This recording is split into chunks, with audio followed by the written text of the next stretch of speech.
భారతదేశంలో అయినా బయట దేశాల్లో అయినా ఎక్కడైనా మనిషికి పెళ్ళి అనేది చాలా ముఖ్యమైన విషయంగా మనం అందరం కూడా ఫాలో అవుతాం. అయితే ఈ పెళ్ళి అనేది చాలా ముఖ్యమైనటువంటి పాత్ర పోషిస్తుంది. ఎందుకంటే ఇది ఒక ట్రాన్స్ఫర్మేషన్ తీసుకొస్తుంది, ఒక న్యూ ఫ్యామిలీని తీసుకొస్తుంది, న్యూ బిగినింగ్స్ తీసుకొస్తుంది. అయితే ఈ వైవాహిక జీవితం ఏదైతే ఉందో దానికంటే ముందు మీరు కూడా పెళ్లి చేసుకోవాలని అనుకుంటారు కదా, పుట్టిన ప్రతి మనిషి అనుకుంటాడు కదా. సో మీరు కనుక కొత్తగా పెళ్లి చేసుకునే వాళ్ళైతే లేదా మీ పిల్లలకి పెళ్లి చేయాలి అనుకున్న వాళ్ళైతే ముందుగానే ఈ విషయం ఒకసారి తెలుసుకోండి, ఒకసారి చెక్ చేసుకోండి. అదేంటి అంటే వైవాహిక జీవితంలో వాళ్ళు సంతోషంగా ఉంటారు, మనం సంతోషంగా ఉంటామా లేదా సంతోషంగా ఉండలేమా లేదా నార్మల్గా అలా నడుస్తూ ఉంటుందా అనే విషయాన్ని ఎలా తెలుసుకోవడం అనేది ఈరోజు మనం కవర్ చేయబోతున్నటువంటి టాపిక్. సో మీరందరూ ఖచ్చితంగా రెడీగానే ఉన్నారనుకుంటున్నాను. హలో అందరికీ, వెల్కమ్ టు ఆస్ట్రోలాగ్ తెలుగు. ఇది మనం ఏ విధంగా తెలుసుకోవచ్చు అనేది మనం కనుక చూసినట్లయితే D9 చార్ట్ ఉంటుంది కదా, ఈ D9 చార్ట్లో 4th హౌస్ ఉంటుంది కదా. సో ఈ 4th హౌస్ ఏదైతే ఉందో ఇది మ్యారిటల్ కంఫర్ట్స్ని సూచిస్తూ ఉంటుంది. అంటే పెళ్ళైన తర్వాత మీరు ఎంత హ్యాపీగా ఉంటారు, ఎంత పీస్ఫుల్గా ఉంటారు, ఎంత బ్లిస్డ్గా అంటే ఆనందంతో ఉంటారు అనేది ఈ 4th house of D9 chart నవాంశలో ఉన్నటువంటి 4వ స్థానం అనేది తెలియజేస్తుంది. ఇవన్నీ కూడా బేసిక్ రూల్స్. ఓకే, మీరు కామెంట్ సెక్షన్లో తర్వాత వచ్చి కొందరు ఏదేదో మాట్లాడుతూ ఉంటారు. సో వాళ్ళందరికీ చెప్తుంది ఏంటి అంటే ఇది అడ్వాన్స్డ్ లెవెల్ మాత్రమే కాదు, కొందరు బేసిక్ పర్సన్స్ కూడా చూస్తూ ఉంటారు. కాబట్టి వాళ్ళకు కూడా ముందు అర్థమయ్యే బేసిక్స్ అనేది చెప్పడం మన బాధ్యత. కాబట్టి ఇది ఒక కైండ్ ఆఫ్ ఒక simple principal type of thing. కాబట్టి ఈ D9 చార్ట్ ఏదైతే ఉందో ఈ D9 చార్ట్లో 4th హౌస్ ఏదైతే ఉందో ఈ 4th హౌస్లో ఈ మ్యారిటల్ బ్లిస్ అనేది అంటే పెళ్లి వైవాహిక జీవితం ఆనందంగా ఉంటుందా, దుఃఖంతో ఉంటుందా, లేదంటే నార్మల్గా ఉంటుందా అనే విషయాన్ని మనం తెలుసుకోవచ్చు.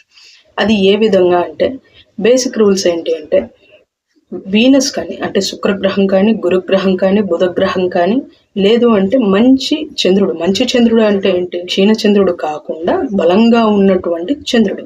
ఈ బలంగా ఉన్నటువంటి చంద్రుడు అయినా సరే ఈ 4వ ఇంట్లో నవాంశలో 4వ ఇంట్లో కనుక ఉంటే అది ఒక మంచి హ్యాపీ మ్యారీడ్ లైఫ్ని తీసుకొచ్చి పెడుతుంది. వీళ్ళు వైవాహిక జీవితం అనేది చాలా ఆనందంగా ఉంటుంది అని అర్థం. ఓకే, ఒకవేళ సూర్యుడు ఉన్నాడు లేకపోతే ఒక నార్మల్ చంద్రుడు ఉన్నాడు, ఓకే అంటే క్షీణచంద్రుడు ఒక రకంగా క్షీణచంద్రుడు ఉన్నాడు, బట్ అఫ్లిక్షన్స్ ఏమీ లేదు అనుకుందాం. సో అలా ఉన్నప్పుడు ఏంటి అంటే they will be happy, just happy అంతే. నాట్ వెరీ వెరీ హ్యాపీ అనేది కాదు, బట్ హ్యాపీ ఇన్నఫ్ అన్నట్టుగా ఒక గుడ్ ఇన్నఫ్గా ఉంటుంది అనమాట వైవాహిక జీవితం అనేది. అదే కనుక శని కానీ, మార్స్ కానీ, రాహుకేతు కానీ ఉంటే ఇది మాత్రం కొంచెం ఇబ్బంది పెట్టేటువంటి కాంబినేషన్. ఇక్కడ 4వ ఇంట్లో నవాంశలో కనుక రాహుకేతువులు కానీ శనికుజులు కానీ ఉన్నప్పుడు అన్హ్యాపీ మ్యారీడ్ లైఫ్ అనేది ఉండడానికి అవకాశం అనేది ఉంటుంది.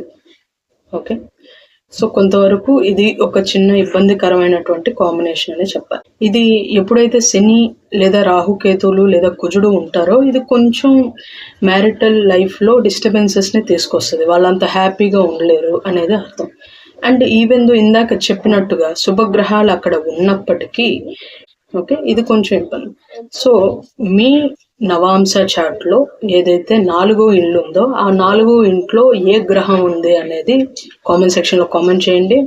మీ మ్యారేజ్ లైఫ్ అనేది ఎలా ఉంది అనేది కూడా ఇన్ కేస్ అంటే మీకు షేర్ చేసుకోవడం ఇబ్బంది లేకపోతే దయచేసి షేర్ చేయండి. ఎందుకంటే ఈ ప్రిన్సిపల్ ఎలా వర్క్ అవుతుంది అనేది మీకు అర్థమవుతుంది, ప్లస్ చూసే వాళ్ళకి కూడా అర్థమవుతుంది with real time examples. So అది విషయం.